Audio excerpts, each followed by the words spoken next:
Hello and welcome to Sanctuary TW7's Good News of the Week. Here are your headlines for the week ending Friday the 5th of August.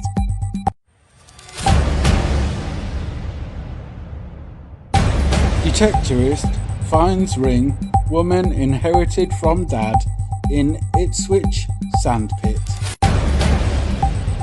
Rescue dog brings joy to aged care residents. Video game developer behind Stray helps raise money for homeless cats. And Kenyan shop owner says, "I'm not sure if I'll be able to say goodbye." Zeus was an older rescue dog with a reputation as an escape artist. However, this rescue dog has now found his place in Cameron Park Aged Care Home in Newcastle. Although he's not a god, like his namesake, Zeus is still using his powers to bring joy to the lives of the residents. The joy he's brought to this home, the companionship, has been incredible. He's really changed a lot of the lives of our residents, Lauren Abbott, lifestyle coordinator at Cameron Park, told 9 News. Zeus may be a senior dog, however, his youthful vigour saw him escape from multiple homes in the past, according to Dog Rescue Newcastle volunteer Beck Lee. He's jumped many fences at previous homes that we didn't think was possible for a 9-year-old dog to do, says Beck. Since being at the aged care home, Zeus's escape antics have been kept in check. This may be due to the attention and care he gets from the many residents at Cameron Park. One such resident is Anne, who lost her husband at Christmas time in 2021. Zeus has helped Anne through the grieving process, according to Abbott. He just ran up to her and started licking her, says Lauren. It was the first time we'd seen her smile in a long time. Anne couldn't agree more, saying that Zeus is a gorgeous, lovely dog. Zeus also helped bring resident Millie out of her shell. Prior to meeting the lovable dog, Millie spent much of her time in her room. Now, Millie spends a lot of her time out of her room, taking Zeus for walks. "He sleeps in my room," she confessed. Allowing pets in aged care facilities brings joy to both residents and animals. The Animal Welfare League of New South Wales advocate for elderly people engaging with animals, as they say it increases quality of life by reducing tension and fatigue. Pet ownership is also proven to increase lifespan. In Australia, over 200,000 dogs enter shelters each year, with 20% of those euthanised. Let's hope there'll be an increase in the amount of pets allowed to live out their golden years in aged care homes with residents just like Zeus. A woman who lost her late father's ring in a sandpit said she was astounded when a metal detectorist found it. Mel Hyatt, 49, noticed the item was missing at Chancery Park, Ipswich on Wednesday. Parents, children and 3 boys from the local high school helped me search for more than 2 hours, she said. Mrs. Hyatt said, "We were all just shouting and jumping up and down when a metal detectorist found the signet ring 4 hours after the search began." After 4 hours of searching, Mrs. Hyatt said, she was sitting forlornly in a heap when she heard a shout and rushed over to the sandpit. The nanny, who was looking after 2 children at the time, said she inherited the gold ring when her father died in March.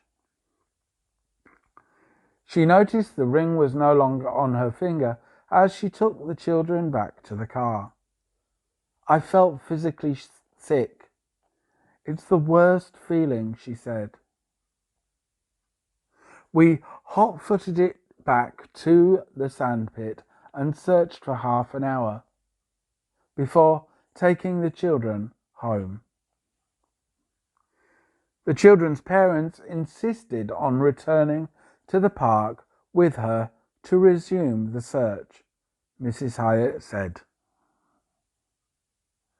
3 boys from Chancery High School also joined the hunt, and then one of their parents suggested we appeal on social media for detectorists to help, she said.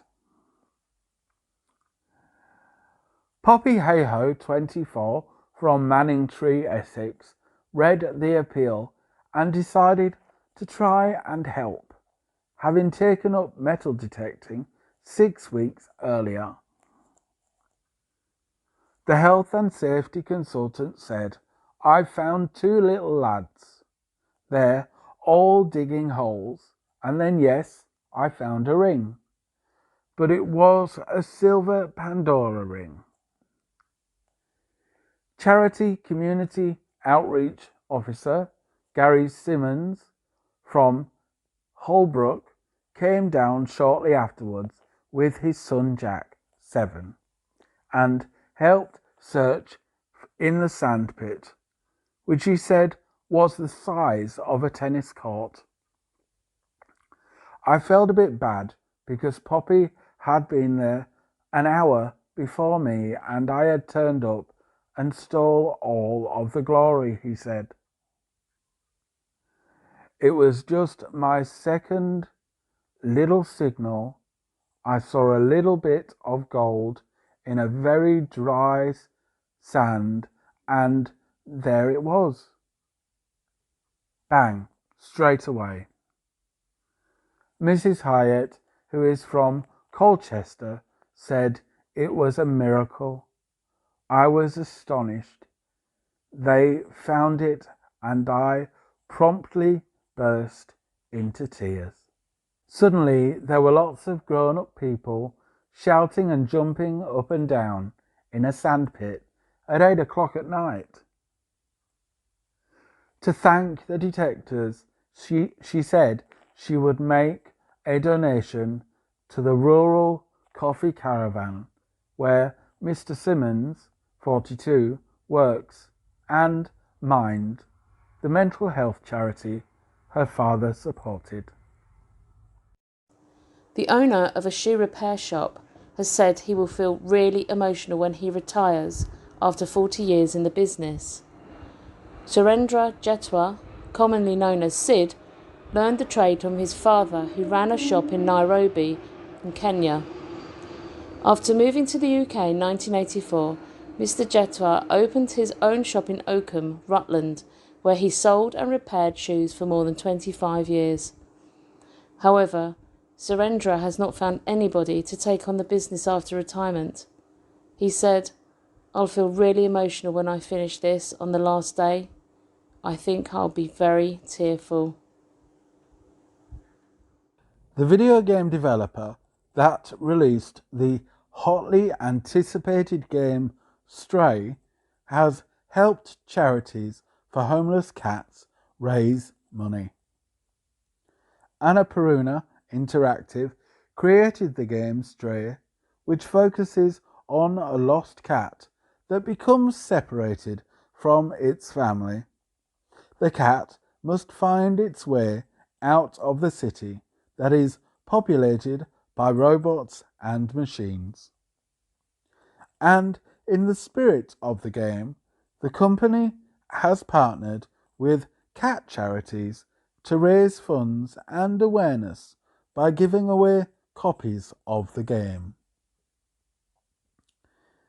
Players donated $5 to be entered into a competition to win a copy of the game. The charities involved are Nebraska Humane Society and Cats Protection, a UK cat charity. As the competition drew to a close, Nebraska Humane Society raised $7,000 from 560 donations. It's especially notable because the vast majority of those donations were from people who had never donated before, says Brendan Grepson, a marketing specialist with Nebraska Humane Society. So that's all your good news for this week.